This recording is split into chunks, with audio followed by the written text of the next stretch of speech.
Hey guys, all Jack No Trades here. Today I am changing the oil on a 2023 Lexus IS350. I've driven it for almost 20,000 miles now. It's been good so far. No real complaints, so it's time to change the oil. Now, going over the materials you will need. Obviously, you need some oil. I'm using OW20. That is what is suggested for this car. I got 6 quarts of that.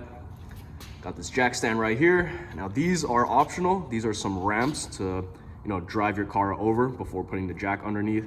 That is in case your jack isn't low enough to get underneath the car. This one isn't, so I had to get these. Next up, you got some safeties for when you jack up the car.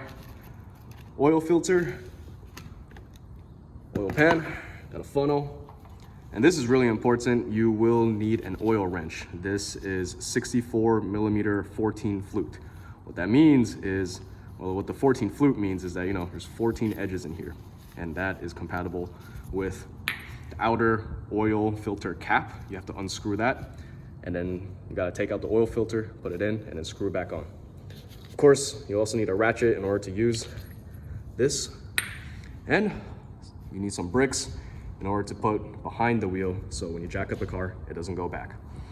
So let's begin. What I'm gonna do is move the car back, drive it onto these ramps, get underneath the car, jack it up, put on the safeties, start unscrewing, put the pan underneath, get the oil out, take out the filter, put in a new filter, screw it back on, and then we're all good. So what I'm doing first right here is actually placing the ramps right in front of the wheels, and then once I reverse, drive it back up, it'll all be good. Car is now over the ramp. Now I'll be placing these bricks behind these wheels so the car doesn't roll back when the car is jacked up.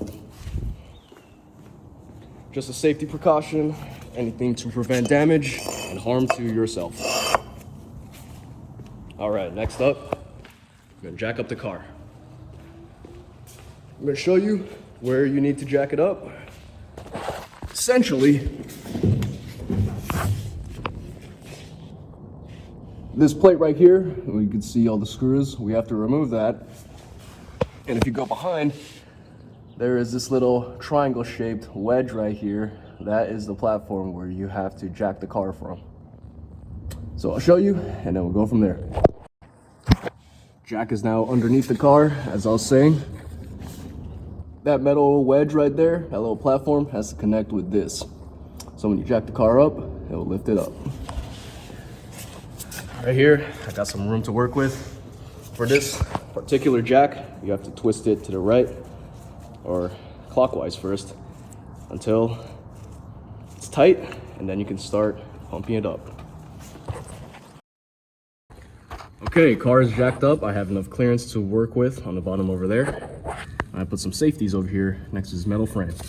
So, next up, what you have to do is remove these bolts right here. They're all 10 millimeter bolts, so just use one of these 10 millimeter ratchet socket. I have this little extension tool to make it easier, but it's not required. Anyway, again, these 10 millimeter bolts right there. Just remove them and then you have access to the oil filter. 5 bolts are out and this panel just kind of falls off right here. Just kind of pull it out. Bunch of dust and gravel in there, probably from all the driving, but here we go. This is the oil cap. You just gotta use the wrench, unscrew it, take it out, and then you got access to the oil filter. All right, here is the oil pan. Again, that is the oil cap. I have my oil wrench right here. Again, 64 millimeter by 14 flute. Just put it in there and start unscrewing. While you unscrew, I believe oil's supposed to fall out. That is why I have this drain pan right here. So be wary of that. Okay, I finally got it loose. It took a bit of body English, but I got it out. And there you go. Oil is already dripping. Basically, drain all the oil, then we can start replacing it. Oh, There you go.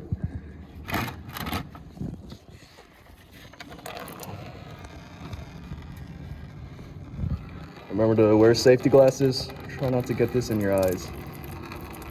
Yeah. All right. God damn. Money shot right there. All right. There's an oil filter housing right here. If you can see, there's a little O-ring. My thumb is moving right here. We gotta replace that. This new oil filter came with one. This is the old oil filter. We also gotta replace that. Just gonna put this on the shop tower right here. So, next up, just gotta remove this O-ring. I need 2 hands for this. One hand will be crazy. Replace it with this, put in a new oil filter, and then we should be good to go. All right, now, prior to installation back into the car, what you're gonna wanna do is lube up your O-ring. So, how that works, get a bit of oil, you can use the old one. I have some in this drain pan right here, and then slip it back on. After it's back on, we can start screwing this back into the car. Oil filter is now in. Oil filter O-ring is now on, lubed, ready to go. Just gotta place this housing back into there and use the same oil wrench to screw it back on. Oil filter housing is now replaced. I'm gonna put on the plastic cover that goes underneath here and then put on the 5 screws. After that, we'll get on to draining the oil right there. Plastic cover is now back on. Moving on to draining the oil. What you're gonna need is a 14mm socket or a 9/16 socket. Unscrew that, all the oil will drain out. All right, it's loose. Here we go. That oil still feels hot because I was driving this car. Whoa, there you go. Now I believe this is supposed to be around 6 quarts, maybe 5.5, but I think this drain pan's good enough for it. We'll see. After that, we'll replace the oil. All right, oil is basically done draining. This pan is 7 quarts. Yep, 7 quarts. So I only have 6 quarts, which is totally fine. I'll just fill it up, make a trip to O'Reilly's, fill up another like half quart or so. But for the sake of this video, I'll just put in drain plug, get it all the way. Now I don't have a torque wrench, but this is supposed to be tightened to around 30 pounds-foot, I believe that's what it's called. And yeah, after this is tightened, I'll go up and then put in the new oil. Okay, oil pan is out from underneath the car, and I can already tell this is gonna be a huge mess trying to transfer it into a bottle. Anyway, next step, filling up the oil. What we're gonna do, open up the hood. Hood latch is right here, pull up on it, and then there is another latch underneath here in the middle. It's got reach underneath. I don't know if you can see it, but right here, gotta move it that way. And then bring the entire hood up. So, oil goes right here. Unscrew it, put it in the funnel, dump in your 6 to 7 quarts. All right, cap is off. Engine is still a bit hot, so I'm using a shop towel to just, make it a bit more comfortable. Next up, oil, funnel. Funnel in, oil in. Again, I'm using OW20 motor oil as suggested right here. I got this from O'Reilly's. It's not the most expensive, but it works. Just pour it in. I'm starting off with 1 quart and then doing the 5 quarts afterwards. All right, oil is in. Just putting the cap back on. After this, I'm gonna turn on the car, let it run for around 15 seconds, and then I'll check the dipstick. All right, so for this car, I installed a Mobilistics no start remote kill switch. What this means is, unless I press this button, the car will not start. How it works is pressing this button activates the relay to the fuel pump. If the car doesn't get fuel, it won't start. So press this, turn on the car. If you guys are interested in this, I made a video on how to install this. Anyway, I'm gonna let the car run for around 15 seconds, 20 seconds. After that, I'll check the dipstick. Okay, dipstick on the left side. What I'm gonna do, lift it up, wipe it down a bit, and then check the oil level. Okay, dipstick right here. I don't know if you can tell because of the lighting, but oil is basically in the middle, a bit on the lower side. I guess I can add another quarter of a quart, but we're pretty much good.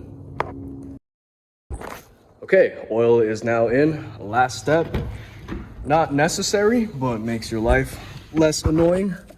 You gotta reset the maintenance light. So press the start button twice until you get to this screen. What you're gonna wanna do is press this button right here, like 3 squares. Move the dash to the right. And it says maintenance required. What we're gonna do is reset that. Press back and then use these buttons right here. Move it to the right, get to the settings, go all the way down, keep going. Vehicle settings. Press this button right here. Oops. Vehicle settings. Scheduled maintenance. Reset data. Yes. Data has been reset. Cool.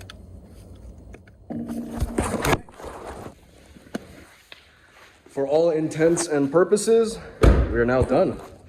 For the rest of the day, I'm gonna get the car back on the ground and I gotta clean up this huge mess. But until then, see you in the next one.